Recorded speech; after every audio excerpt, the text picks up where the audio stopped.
Hard light versus soft light, which is better? When do you use one over the other? That's going to be what we're talking about in today's video. And my name is Miguel Quiles. I've been a studio portrait photographer for almost 16, 17 years at this point. I've learned a lot about using different modifiers and different lights to sculpt and make people look their absolute best. And in this video, we're going to dive deep into what are the differences between hard light and soft light, using two specific modifiers. There's a lot of different modifiers you could use out there, but I'm using two of my favorites. Without further ado, let's get into it. For this photo shoot, I'm going to be using the Sony Alpha 7 Mark V, 33 megapixels, lots of resolution and detail, amazing autofocus, paired up with, honestly, one of my favorite portrait lenses out there. This is the 28 to 70 millimeter f2 G Master lens. I think if I was going to do like a one and done lens for studio portraits, it might be this one, depending on the day that you ask me. I also love the 50 to 150, but you know, this is a little bit smaller, a little bit easier to use. And for the remote, I'm actually using the Godox. This is the X3 Pro S. Fantastic trigger. You know, for me, one of the big things that I've been doing off-camera flash for a long time, I've used almost every single trigger that has ever been made and that's ever out there. And I always felt like they were bigger than they needed to be. And they never gave me all the information that I actually wanted whenever I was doing my photo shoots. Really love that this one has a beautiful screen, all the details and information that I would need during a shoot, including what the power level is of each light. I could see all of that right on the remote. And the screen is big enough, right? It doesn't need to be overly huge, but I also don't want it to be teeny tiny. I feel like the size of the screen is just perfect for off-camera flash studio photographers to be able to make adjustments really quick and easy. So this is going to be the setup that we're using, and let's get into the next part of this shoot. Let's talk about our soft light setup, and what I'm going to be using for this part of the shoot is the Godox AD600 Pro Mark II. Absolutely love this strobe. It's got a lot of power. And I've actually got it with a QRP150T. This is the softbox that we're going to be using for this shoot. And it's a 59-inch softbox. It's just under 5 feet, double diffused. So you're going to get big, beautiful, soft light. On the inside of this Octa, it's actually silver. And so if you wanted to actually have this as a little bit of a harder light, you'd actually remove those diffusion panels and it would just be like the biggest hard light that you could probably use. But in this case, we're comparing hard light and soft light. So in this case, we have both of those diffusion panels on this Octa. And for some of the shots, I might end up actually bringing in this kind of like white foam board. I just picked this up at like the dollar store. So this is just gonna act as a little bit of a fill for any of the tight close-up headshots. And speaking of tight close-up headshots, this modifier, because it's so big and beautiful and soft, you could actually get full body shots with this. You can get 3/4 length, you can get tight close-up headshots. The tighter the headshots with these, you're gonna get this just beautiful soft light on the skin.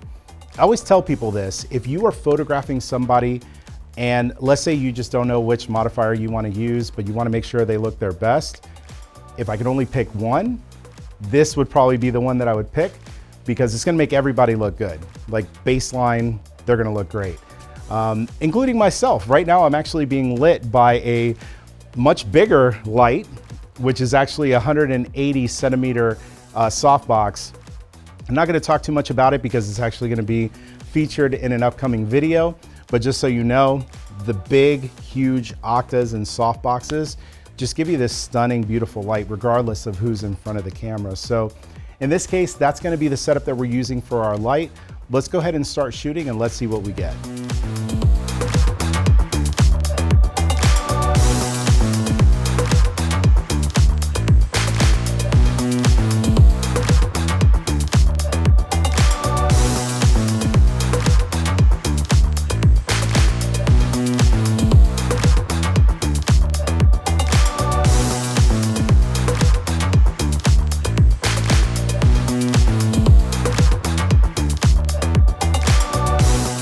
Let's take a look at the hard light setup that we're going to be using here today. I've got the Godox AD600 Pro 2, and I'm using a Godox beauty dish. This specific beauty dish is one of a couple of different varieties that are out there. This one has a white interior, which is still gonna give you a little bit of a hard edge just because of the nature of the beauty dish.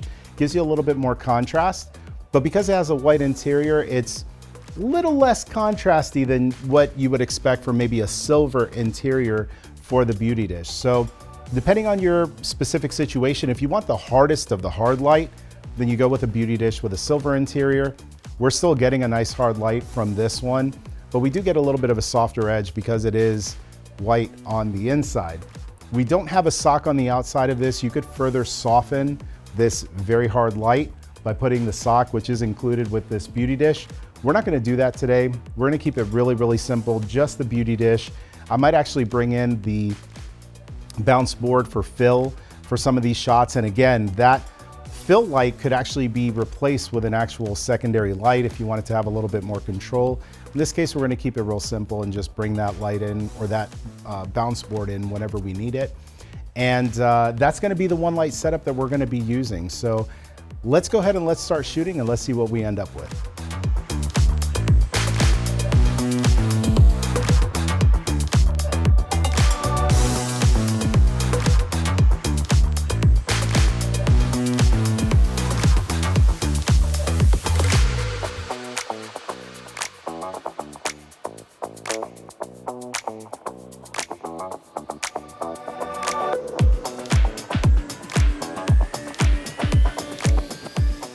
So you've seen the hard light and the soft light shoot from this setup, and you might be still wondering, like, when do I pick one over the other?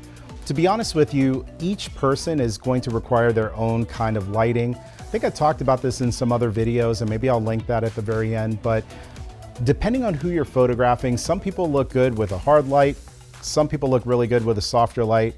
There's some unicorns out there, like the model we're working with today, that you could shoot her with hard light, you could shoot her with soft light, it doesn't matter, they're gonna look fantastic.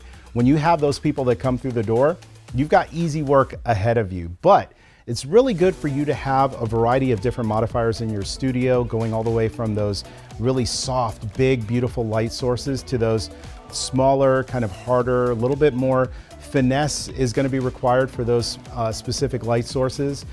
But you want to have both of them in your arsenal, and you want to use both and figure out when one works, when one doesn't work, and to try to figure out what works best. So that's the overarching thing. Depending on the person that you have in front of your camera, your results are going to vary, but have both of these modifiers ready, and I think you're going to crush whatever shoot it is that you're doing. So if this is your first time here, make sure you subscribe to the channel. We have new videos posting all the time. And before you head out, check out the videos you see here on the screen. I'll see you next time. Man, I was holding that the whole...